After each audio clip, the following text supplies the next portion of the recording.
Marilyn Manson. There was also the rumors about Marilyn Manson that were similar. Yes. Not similar, but just like that he removed ribs for a certain purpose. And right. You heard that one. I did. Okay, and similar thing. Was there anybody who came to school with like a, hey guys, here's a newspaper that's saying that, or was it just like everybody just knew it one day? One day somebody said it and everybody knew that same rumor. We grew up in different cities. Yes. And we both know the same rumor. Well, yeah. Same thing with Richard Gere in this gerbil. And this particular gerbil. Well, it might have been multiples. We don't know. Welcome to the Rom-Com Rewind podcast. Hi, I'm Sarah. And I'm Devin. And like you, I love rewatching movies over and over again. You're here. You made it to us. You love romantic comedies. We do as well. So this is a show where we rewatch rom-coms, break them down a bit for you, maybe take a peek behind the curtain, dig beneath the surface, and decide, does it still hold up? Today we have Maybe I Do. And if you ever hear anything on one of our podcasts that you want to talk more about, that you want to just continue the conversation on, in fact, just rom-com conversations in general, they happen on our Instagram account, at Rom-Com Rewind. Do you remember the person, somebody recently messaged us and talked about how they listened to us at like 1.5 speed? Because you can do that, by the way, on Spotify.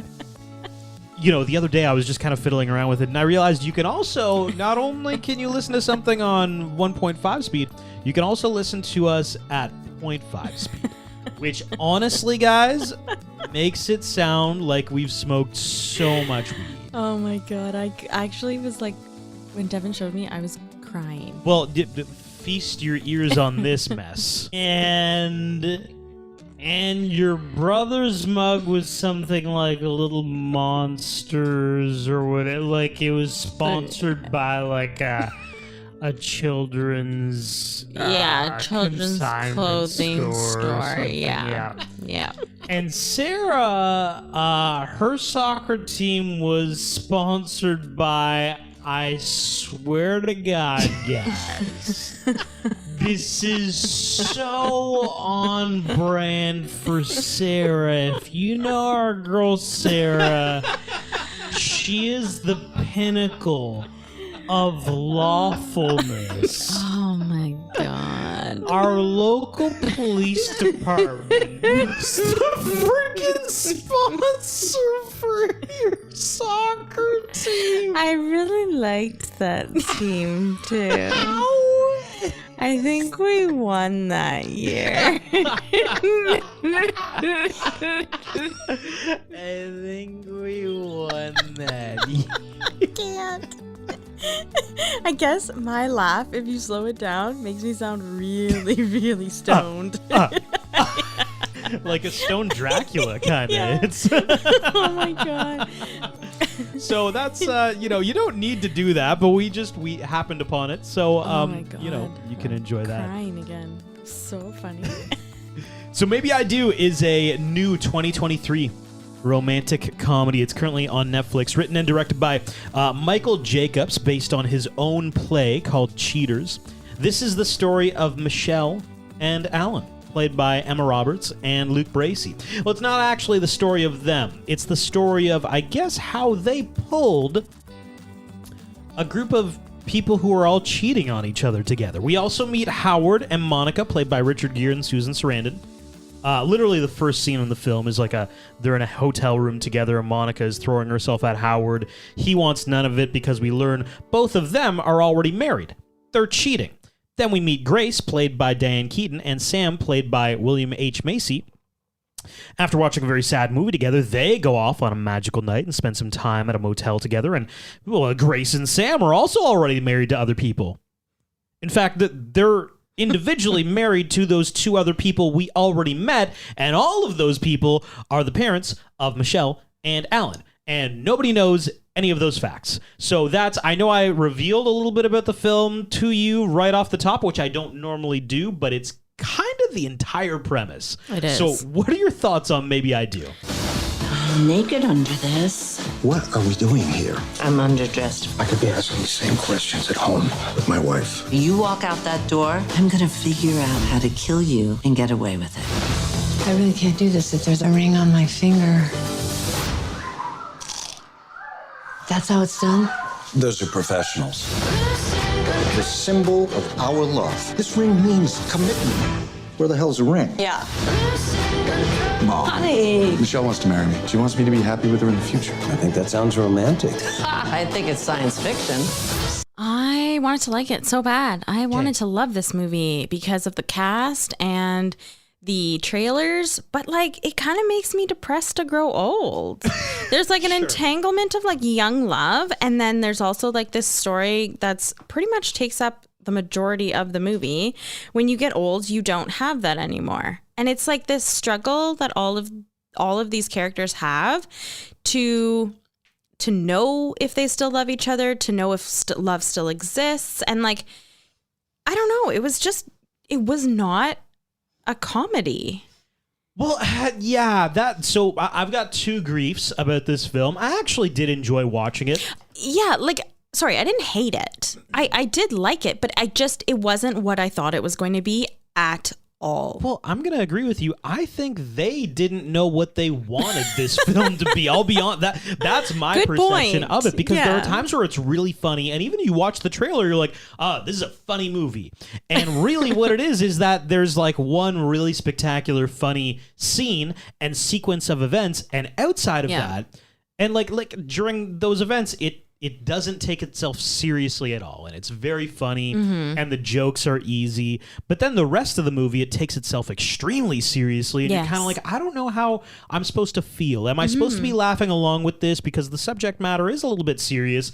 And then there are times where they're very serious, and you're like, I swear to God, we were just laughing at this shit, guys, and now we're like, no, but it's serious. Yeah, you're like, okay, I don't know where I'm supposed to be going here. Yeah, and like I don't know, there just wasn't a ton of like substance to the movie either. Like there was a lot of writing, and so like there was a lot of like script, lots of dialogue and conversation between the characters, and a lot of deep conversations within the characters, like that conversations were having, and I did not expect it to be that drama filled in terms of like comedy, drama, romance. Like I wanted so much to like this movie. Like I said, I didn't hate it, but I liked it. But it was a bit of a lunch bag letdown. Just with the cast and everything, I was expecting a lot more. Well, that's my other grief with the film. Oh, okay. So who do you think is the star of this film, Sarah? I think we know who the star of the film is, but like it's not. It's okay. You tell me who the star of the film is. I think the star when I watch this film is Emma freaking Roberts. Yeah, I feel like she glows to be, I think, every time she enters a scene. And Emma Roberts, I think, is well on her way to being a mega star. She might be there already. Like a couple more breaks, and she's pretty close to that like Margot Robbie level of like you're just one or two big films away from being that person. Every moment she was on screen was a joy, and she's in the movie for like 5 minutes every 30 minutes. It's like they dangle this carrot of, hey, look at this. Wow, isn't she so talented? And now let's watch a bunch of old people argue for 30 minutes, and then she's going to come back, guys. And you're like, oh, wow. I love Richard Gere. William H. Macy was solid. Diane Keaton was interesting. Susan Sarandon was funny, but her character was tough to love, and I think that's okay. Her character had a massive edge. Yeah, which is okay, but I just felt like Emma Roberts was like the glowing breath star of fresh air in the movie, and there just wasn't enough of it. I thought like, why? Where is she this whole time? Yeah, I think the stars of this movie were the four characters who were having an affair, right? 100%. And I think that it was supposed to be a love story about how Alan and Michelle's love reinvigorated the couple's love for each other and or to discover love elsewhere, to come to terms to that. Sure. But I think they did Diane Keaton dirty in this movie a little bit because she was wearing turtlenecks again. Those dang turtlenecks from Something's Gotta Give. Yeah. She was wearing turtlenecks again. I swear to God, Jack Nicholson already ripped those off of her. He cut them off with the scissors. Let it be. Scissors, guys. Yeah, that's definitive. But a big thing, like we talk about, like the old people, they're not old.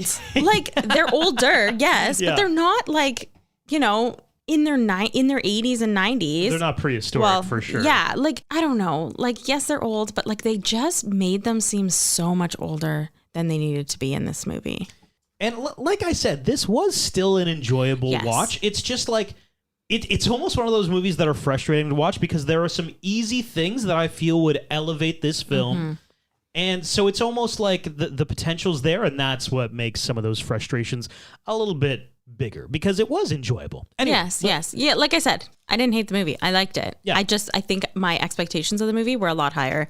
This is one of my fantasy draft movies. That's right. So- So this is sitting deep with you. This wasn't yeah. reviewed well by critics either. So Yes. you're like, oh shit. Yes, and I don't know when we can do it, but I did change one of my movies. So Do it right now. What's your movie change? Whoa. Okay, my movie change is can we go through the movies that I have? Yeah, you have those movies in front of you. I do. What do you got? Okay, so these are my top 5 movies that are in my fantasy draft. Number 5, Red, White, and Royal Blue. Number 4, Shotgun Wedding. 3, Irish Wish. 2, Maybe I Do. And 1, Barbie. I will be changing. So to be clear, Yes. you can only change out movies that aren't out yet and aren't Correct. being reviewed. So Barbie's Correct. up for grabs, which you're definitely not gonna No, get I'm not rid going to of. change. Irish Wish you can get rid of. Correct. Red, And White, and Royal Blue, is that out yet? It's not out yet. Okay. Yes. So which one? I will be taking out Irish Wish. Oh, Lindsay Lohan. I know. Goodbye. I haven't heard oh my God. I haven't heard anything about the release date. So I'm going to take that out and I'm going to replace it with My Big Fat Greek Wedding 3. Wow. Yeah. Interesting. What's that like old quote? Don't interrupt your enemy when they're making a mistake. We can just move on and continue. Oh, you think And- I'm making a mistake? Well, I don't think so. are we ready to stamp that? Yes. Yeah, just okay. That is my a little official bit, change. A little bit. Why? I don't know if my Big Fat Greek Wedding 3, because it's a lot like the Mamma Mia movies where like there are just people who are diehards of the first one. Yes. And the first one was a masterpiece in both regards. So I think maybe it'll just review well because of that. You know what? But I Irish think Wish it's going to is be a great movie. Lindsay I'm really Lohan. excited. I know. I'm sad to take it out, but I did see the trailer for Red, White, and Royal Blue, and it looks good. Okay, so you're leaving that in. Yes. Yeah, okay. And you're not going to get rid of Barbie, obviously. No, absolutely not. Let's dive into this movie for Sarah, Maybe I Do, which, by the way, our Rom-Com Rewind Fantasy Draft, essentially at the beginning of the year, we both drafted 5 movies apiece, and the deal is we score based on how well they're, 1, reviewed by critics, and 2, reviewed by the audience. So this movie is on Sarah's team. It has a 61 audience score, which is not bad, a 36 critic score, though. Anyway, let's dive into the movie.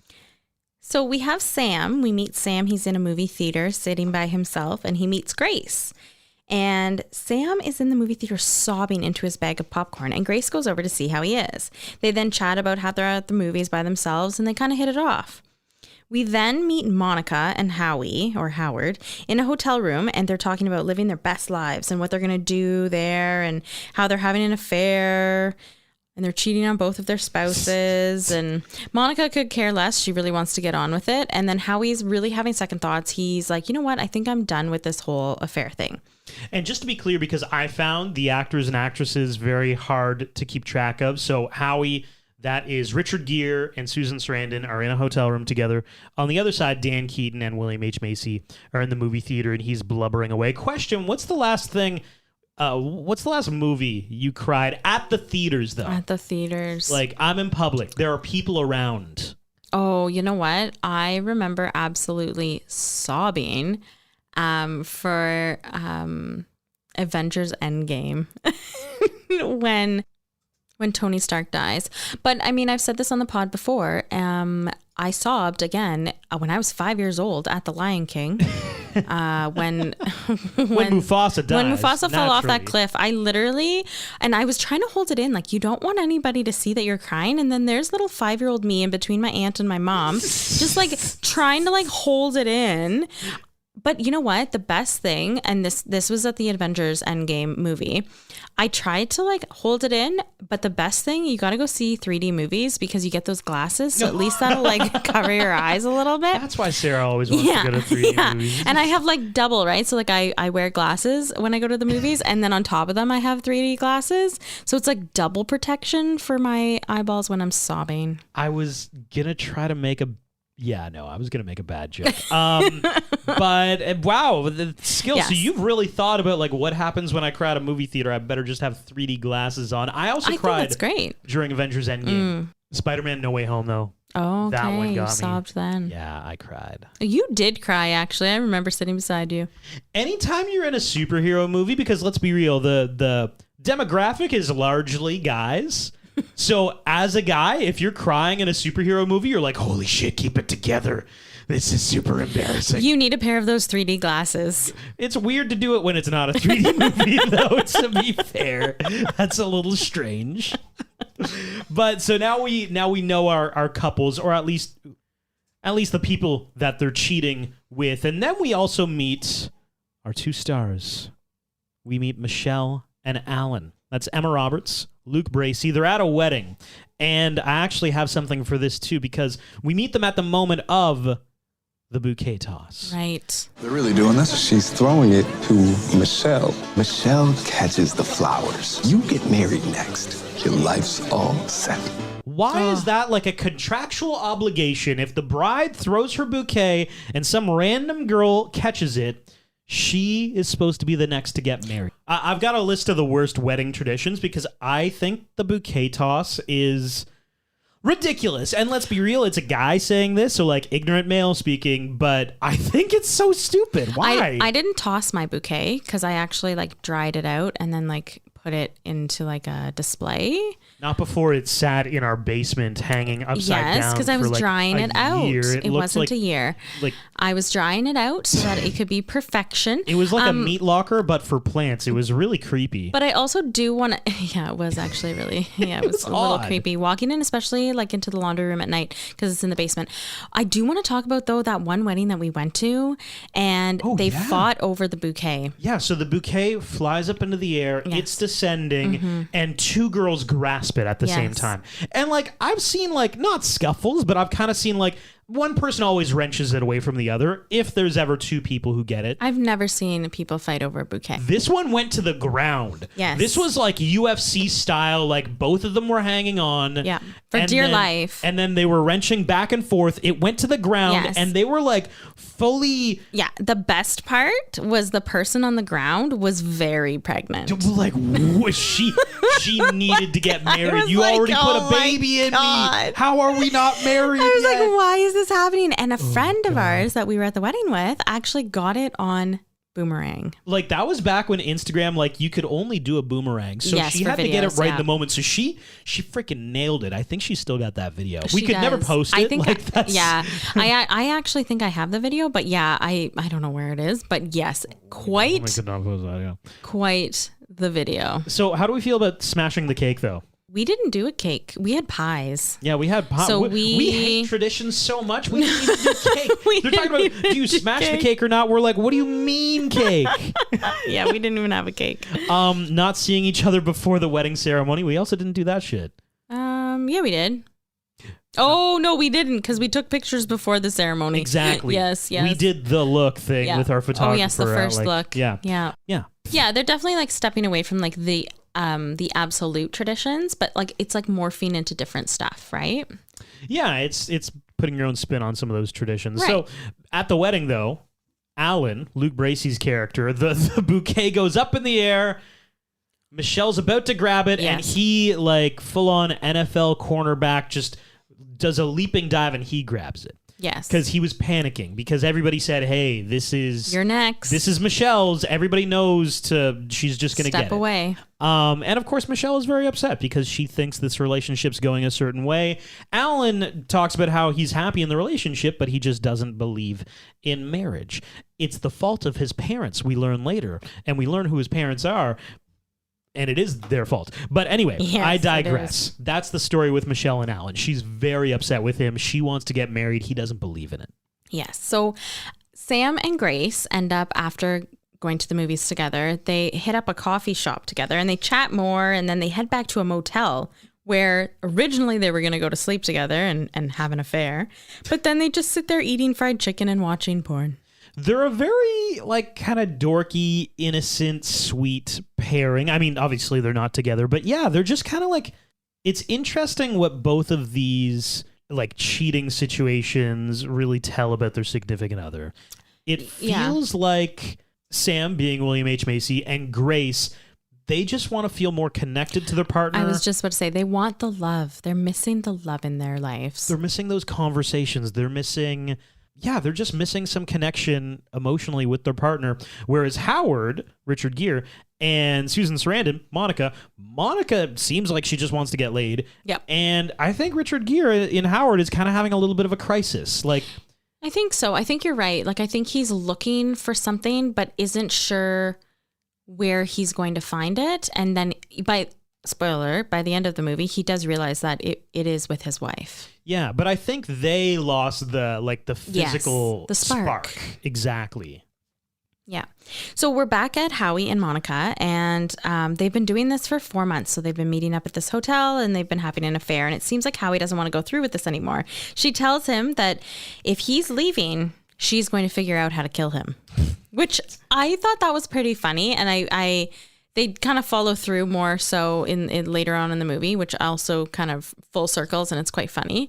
Like, there's little comedic pieces woven throughout. She's given me Lucille Bluth from Arrested Development kind of vibes. Oh my God, yes! Like, just like, I'm the queen of this shit. I'm rich.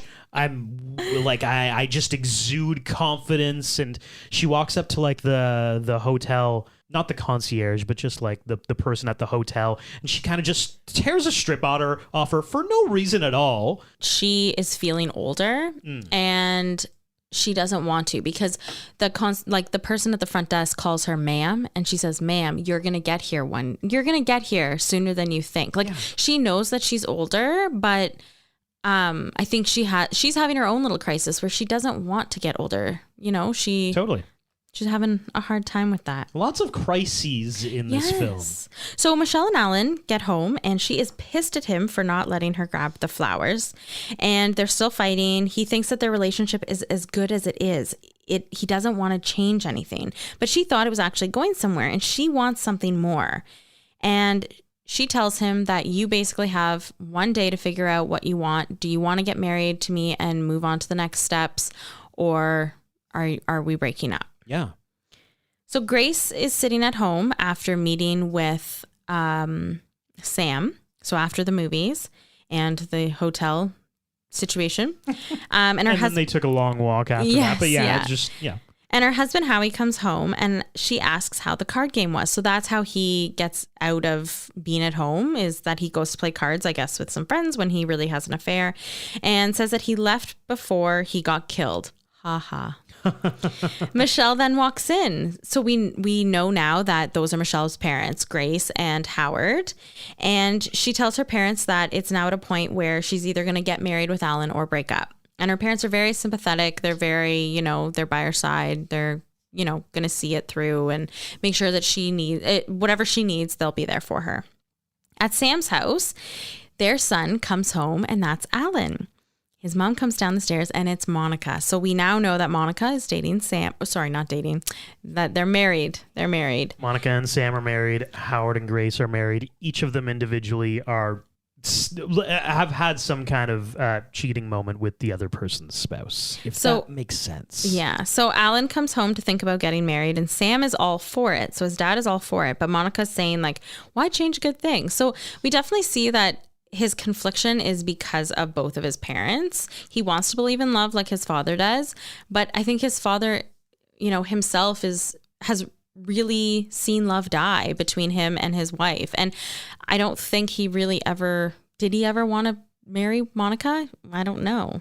Probably not. Like Sam feels like a hopeless romantic who, like you exactly said, like, is jaded now on love, but he still believes it a little bit. Whereas Monica is just like, why would you ever do that? Like, that's crazy. That's absurd.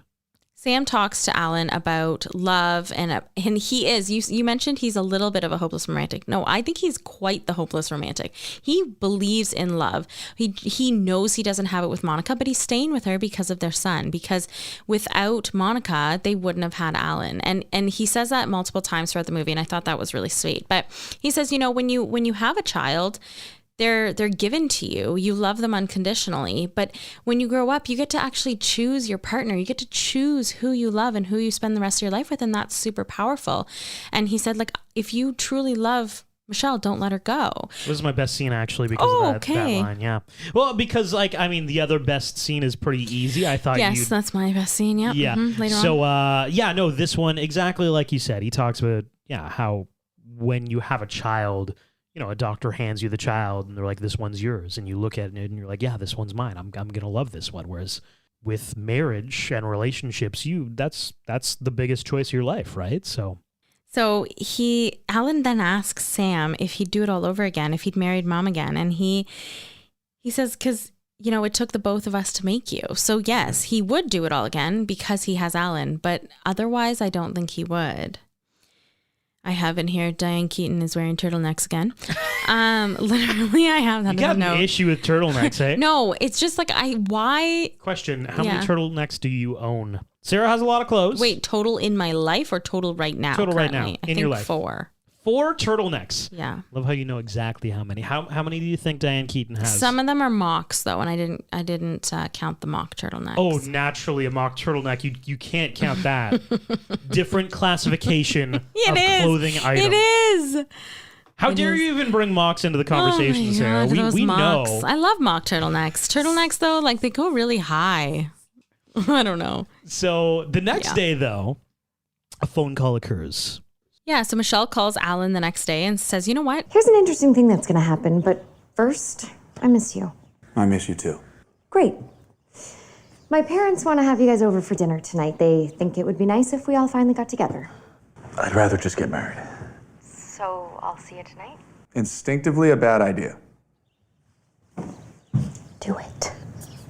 So now, this would have been my best scene. I'm assuming it's Sarah's best scene. It is. This is kind of the climax of the movie already because we have Monica shows up, she meets Grace. They don't know each other yet. And of course, you must be Alan's mother. Monica, it is so nice to finally meet you. Well, thank you. Yeah. Howard, Richard Gere, comes walking down the stairs, and he actually has a really comedic, like, oh my God, he looks like he's been shot in the chest because he's seeing the woman he's cheating on his wife with. For 4 months. For 4 months in the house. Sorry, I'm a little late. Hey. You can't kill me now. I've got company. Guess what? Funny. He's like, I've got people over. And she's like, I'm the people you have over. I'm the company. And he's slowly starting to figure it out, like, holy shit. I've been sleeping with my daughter's boyfriend's mom? Yeah. Wow. Insane. And then who else comes to the door? Grace. So this is funny, actually, because Sam's already in the house. And he sees Grace walk by, and he hears something, the frack or whatever. But like she walks past like somewhere, and he does like a backflip off the couch. It's one of those funny things that like the first time you watch it, you can't really notice him. But there's like a bunch of people talking in the foreground, and in the background you see him sneak out of the house. And then at some point the conversation dies down, and Monica, Susan Sarandon's character, is like, where's my husband? And like the door shuts and somebody's like, did he leave? You've met my mother. I'd like to introduce you to Dad. Well, Alan, where is your father? Couldn't he make it? My husband. Did he leave us here? He left us here. And it was, once again, very Lucille Bluth. Like I said, this scene was so funny. And then later on, funny. Like the introductions are continuing. There's a door. Somebody knocks at the door. Grace goes to answer the door, and it's Sam, who she just had that night with the night before. Yeah. So she like slowly closes the door on Sam, and everybody kind of like connects all the dots. Like, holy shit! Not everybody, but like the people who are involved with each other. Yeah. They're like hunkering down for, oh my God, this is going to be horribly awkward. And everybody kind of says it, like, this is awkward. Yeah, and they each individually have, like, their own, like, conversations. So Monica and Howie have their own conversation over getting the drinks ready.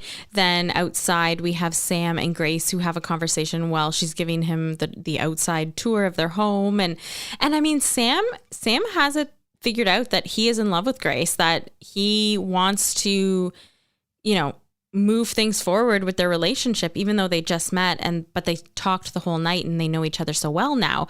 But it's that Sam wants a loving relationship. It doesn't necessarily have to be with Grace, but Grace is really sticking it out for Howie. Like she loves her husband. And then we have Monica, who is definitely over her marriage. And then Howie, who's very conflicted. I thought the jokes in this scene and the scenes shortly thereafter were very, very well done. Susan Sarandon had some great lines. William H. Macy had some hilarious physical comedy, I feel. Yes, yeah. And yeah, Richard Gere, I think, is it sad to say, like, he's the only one who I really thought, I was like, oh, I hope he figures it out. Everybody else, I'm like, yes, Susan Sarandon, you're a mess. Diane Keaton, like, she was very nervous. Like her character was very like a nervous, naive, I don't fretful. Yeah. They portrayed her her character in a weird way, like very frail almost. Again, old, but she's not. I don't know. Yeah, and William H. Macy, like, he was just funny, but like you know, he's that character that you're like, I know he's not gonna end up with the girl at the end, but. I'm poking holes at these people's acting performances, but their acting performances were very well done. Very well done. And yes. like, I want to talk overall career. So now we have all these 4 people in a scene together. And I think that might be like one of the best in rom-com history, like a culmination of just amazing acting careers all slamming together at once. In fact, I want to play a little game with you, Sarah. All right. Because I did do the research, the amount of awards and nominations and just things from those 4 actors and actresses in this film, their careers are spectacular. But I want to know, who has like reached the highest heights, do you think? Oh. So what I've compiled for you, and RCR fam, please feel free to play along, what I consider to be each of these people's 3 biggest, best roles. Okay. And we can decide based on just these 3 massive movies who kind of hit the highest height. All right. Starting with our guy Richard Gere. I think he's a good candidate because I think you got Pretty Woman, you got Chicago. Oh right. You got Runaway Bride. Okay. Those are the 3 I pick, and I mean, somebody's yelling at their podcast right now because there are other great choices. Yes, I agree. Yes, there are. There are many good choices out there, but those are the ones I chose. I mean, those are definitely still within the rom-com realm, right? So. Yeah. Susan Sarandon, I'm going to say Thelma and Louise. Yeah, oh yeah. Dead Man Walking might be unfamiliar for you, but I was going to say I've never seen it. Won Golden Globe for Best Actress. Oh, okay. So you got to have the Golden Globe winner in there.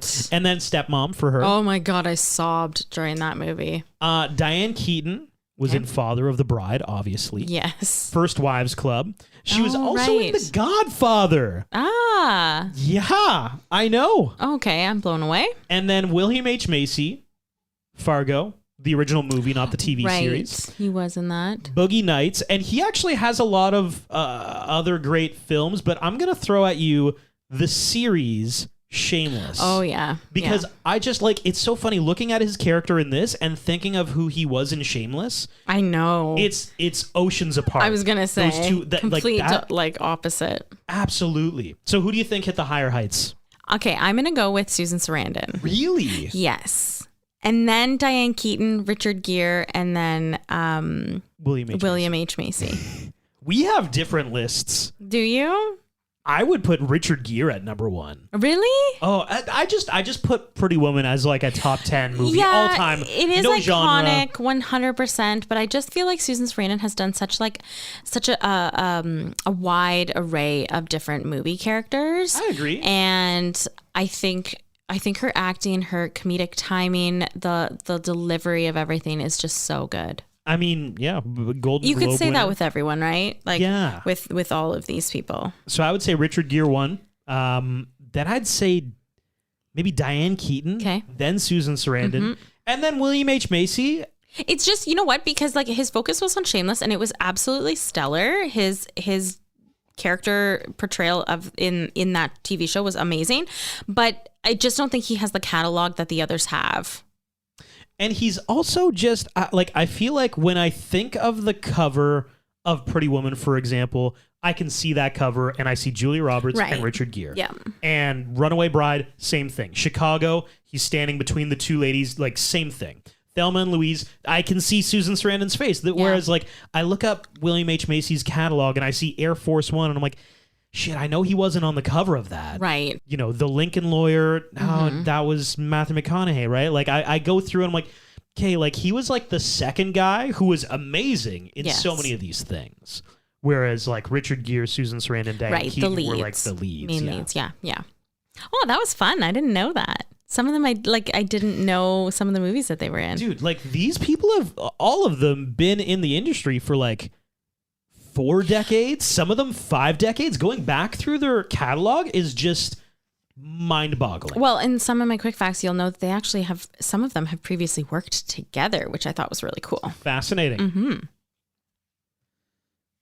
So now everybody's kind of had their moment. It's all very awkward and uncomfortable. And we have this great scene. Yes. And then we get into kind of the dinner party portion of it where they're all kind of just hanging out, having beverages. Right. Yes. And I will say, I do want a whole movie on how Sam met Monica.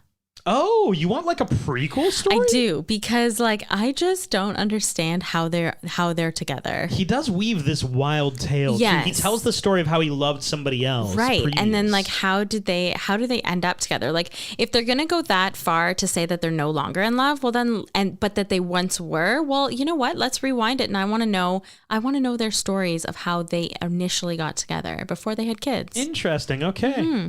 I guess that's my like what should have been. Yeah, I was gonna ask, do you have one? Because that feels like it. Sorry, it's just because like it was woven in there. So Michelle takes a final stance after all the parents are everyone's having drinks, and says, you know what? What's wrong with me now? Like, what is holding you back from marrying me? And she's doing it in front of everyone. Mm-hmm. What's wrong with me? And he says nothing, but it's only after she's left the room that he says that.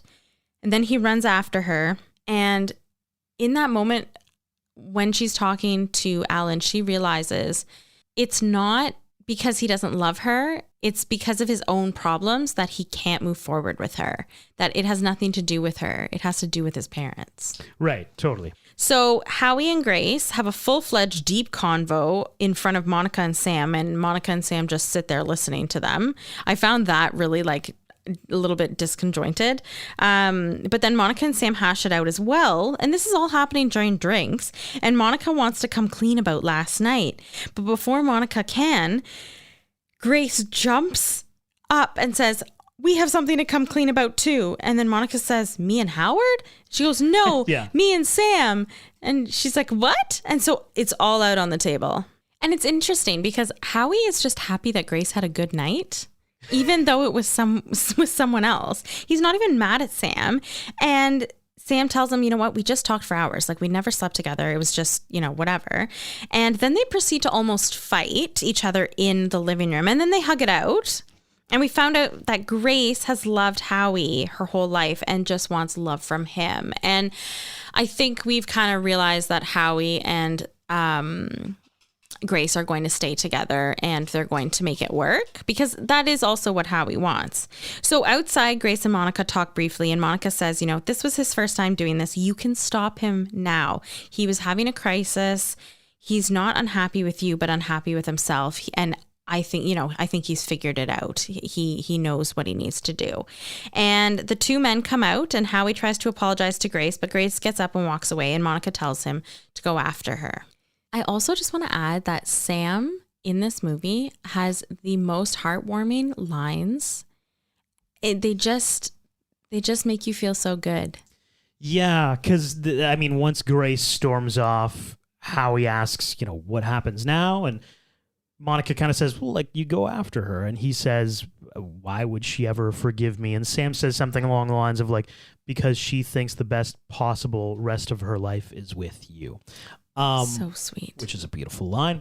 And then Sam and Monica sit down and they kind of hash out their own relationship. And it's a different hashing out. It feels more final. It feels more like the relationship is over. But she does ask, like, why did you stay so long? And he said, because we have a son. And she said, we love our son. And he said, we're the only people who could have made him, kind of thing. Yeah. So it is there's a little bit of duality in that, like, Howard and Grace, there's still a path for them to get back. Sam and Monica, the way they're talking, it's like, this relationship is over. We created a son out of our love. Now we don't really love each other anymore, but we still love our son. Right.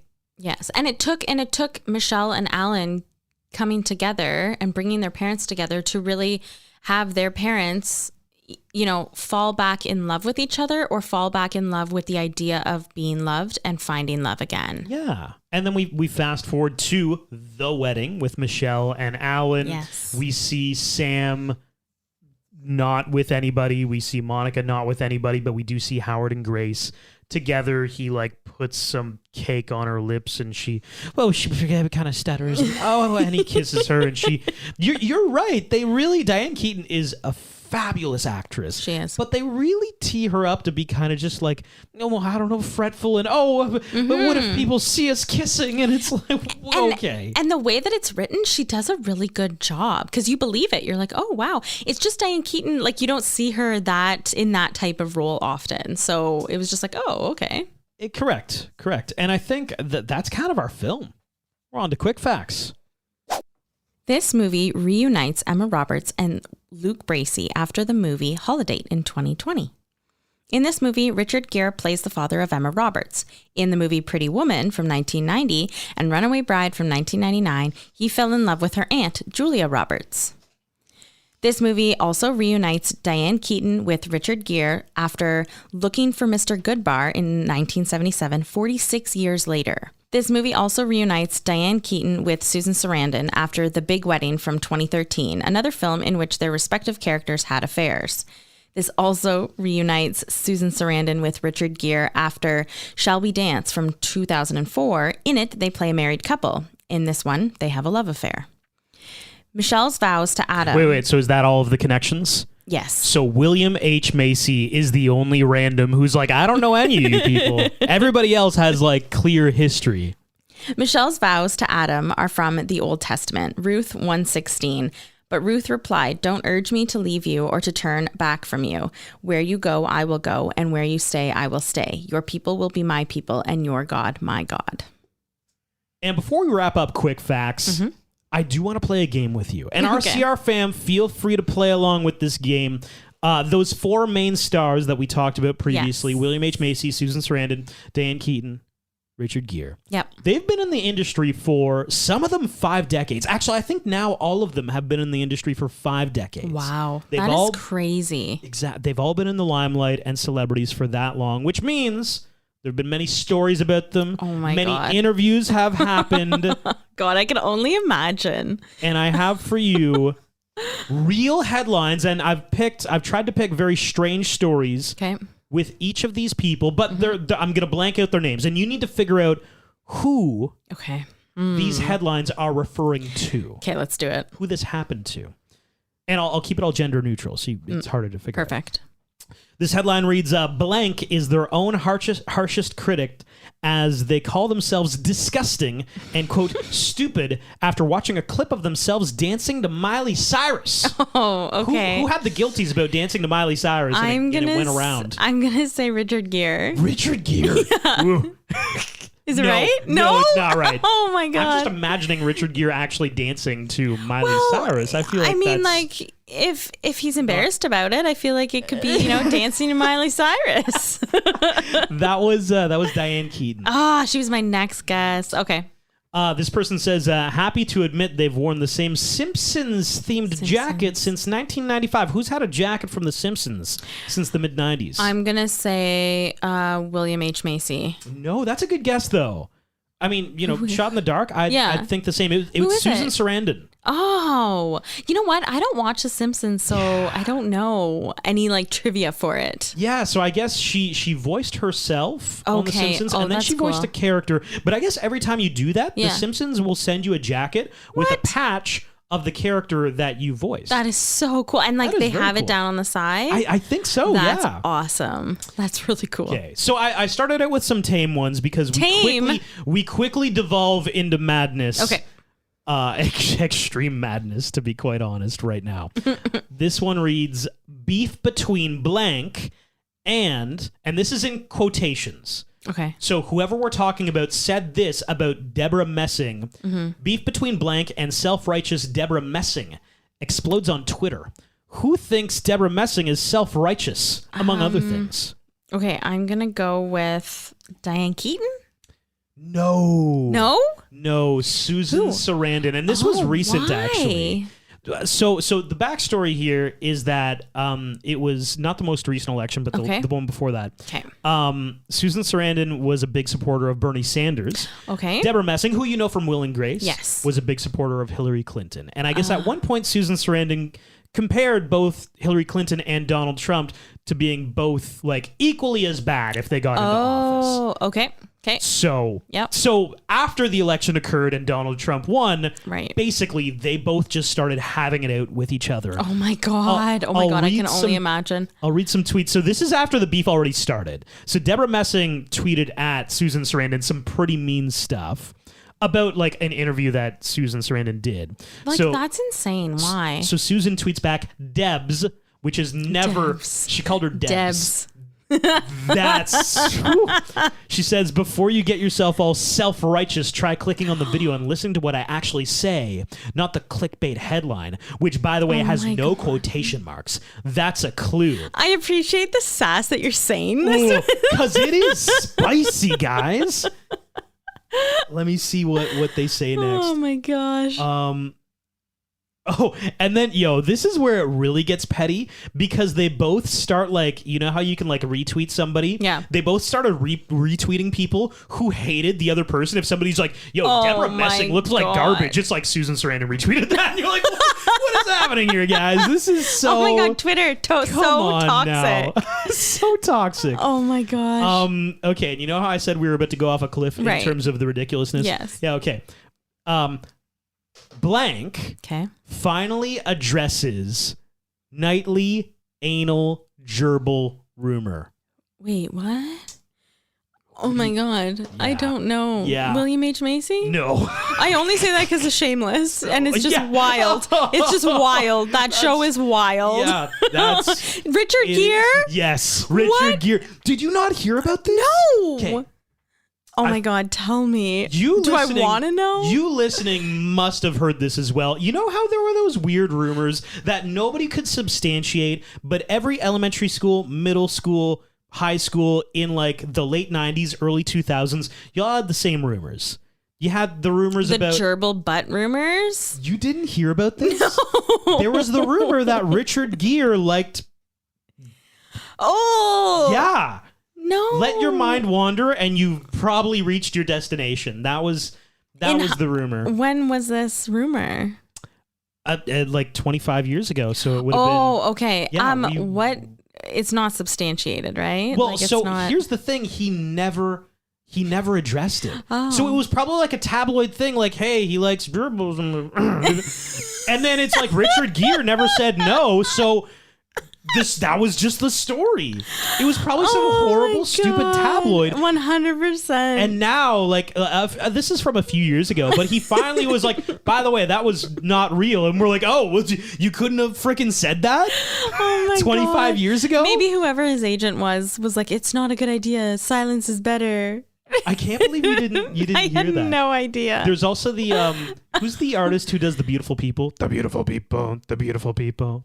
Marilyn Manson. There was also the rumors about Marilyn Manson that were similar. Yes. Not similar, but just like that he removed ribs for a certain purpose. And right. You heard that one. I did. Okay, and similar thing. Was there anybody who came to school with like a, hey guys, here's a newspaper that's saying that, or was it just like everybody just knew it one day? One day somebody said it and everybody knew that same rumor.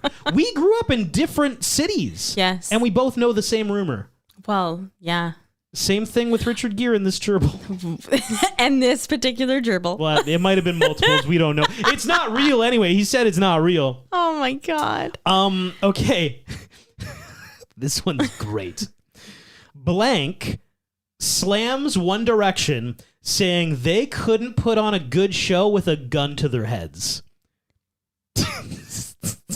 Okay, like, Who said that? Diane Keaton. No. Is this William H. Macy? It was William H. Macy. I was going to guess it. One. I kind of didn't, only because I was like, if I guess him again and it's not it, that's 3 times in a row. Yeah. I mean, like, is that some shameless shit coming out there? Maybe. This was also, I mean, obviously One Direction hasn't been around for a long time, but this was like maybe like, I don't know, 7, 8. Oh my God, that's so He was funny. on Live with Kelly, Michael and Kelly, Michael Strahan, and they asked him like, hey, so you went to this One Direction show with your daughter? And he's like, yeah, I've been in showbiz all my life. So let me just say, those guys can sing. They're very talented, but they couldn't put on a good show with a gun to their heads. My daughter loved it, and so did about 17,000 other kids. He talked about how, I guess, during the show, Harry Styles went like to the side of the stage and started eating a sandwich. And of course, William H. Macy is like, I've been on Broadway, and if I'm doing a performance and I see a cast member eating a sandwich, I would punch them. Like, so you get where he's coming from, but what a thing to say on an actual talk show. Hey, William H. Macy, what do you think about this boy band? I hate them. They're horrible. Oh, wow, interesting. So you got none of those. Yes, I did get. None. I've got one last one. This is pretty recent. This person has been on a date in 15 years. Oh, Diane Keaton. Saying I'm kind of odd, but I'm doing just fine. Yes, there you go. Yes, I got that one. This was like in the last couple weeks. Yes, I actually read that. Okay. Yeah, I read that article. There you go. Now we're on to honorable mentions. My honorable mention is the cast, because like the cast was unreal for this movie. So good. I want to honorably mention the director of the movie and creator of the play Cheaters, Michael Jacobs. Just because like he was Sarah, you don't know this actually. He was the creator of one of your most hated pieces of television, which is, I don't know. Michael Jacobs, the director of this, also created Dinosaurs. Oh, God. The 90s sitcom Dinosaurs. He was also responsible for Boy Meets World. Oh, okay. And that's just like a lot of TV series, but yeah, Dinosaurs. Dinosaurs, so creepy. Ugh. But I feel like, I just, it's going to tie into my what should have been actually. So I'm going to honorably mention the director who also made the play, and now what should have been. So my what should have been is that apparently this play is very good. And for whatever reason, when it turned into a movie, it didn't quite all translate. And I think that what should have been here is that this guy who has done maybe many TV shows, not many movies, and he did this play, should have just passed it off to somebody else. You know? Yeah. Because I think there are times where you're too close to the source material, too close to the thing you love. Even this podcast, for example, there are moments that Sarah and I need to take a step back and somebody else will, like, you know, give us some feedback, and you need to take a moment to digest that and change what you're doing. I feel like maybe having somebody else take the baton from him and be like, I'm an extremely talented movie director and I can make your play a fantastic thing, probably would have been better, achieved a better result. Yeah, I think if they had added more comedy to it and created like a dramedy, or, you know, I think it would have been kick-ass. I agree. Overall rewatchability, I've got chemistry, a 3.65. The chemistry was pretty good in this. So storyline and imagination I want to talk about. Storyline, I've got a 2.8. Imagination, and I'm skipping ahead, I've got a 4.3 because I think the story is very fascinating and very compelling, and it's a very fun premise. So I like the imagination here. The storyline, how it was executed, though, I don't think was as strong. So, like, great idea. Execution just not quite as high. Thirst factor a 3, soundtrack a 3, cheese a 2.2. There were some funny moments in that big first meeting scene. And I want you to think about this. There's a moment where Richard Gere really like looks at the camera and he's like, this is so awkward. And just the way he looks at the camera, it feels like a little slapstick, like it's a play. And I'm like, okay, like that's there. Yeah, just some of the cheese didn't hit well with me. For an overall score of a 3.15, which is still an enjoyable watch. It's just we're not putting this up into the rafters of like, ooh, I'm gonna, next year around this time, I'm gonna make sure to rewatch this. This is a good fun watch that you can probably feel satisfied watching. Move on to something else. My rewatchability is chemistry 4, storyline 2.9. Thirst Factor 3.5, Imagination 3.9, Soundtrack 3, Cheese 2. I think I got a handle on the cheese.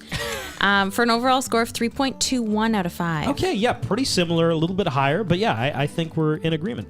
A solid watch, and it's on Netflix. You can find it. This has been the Rom-Com Rewind of Maybe I Do. If you want to talk about anything you heard on this pod, anything rom-com related, throw us a message. DM at Rom-Com Rewind on Instagram. Thanks for listening.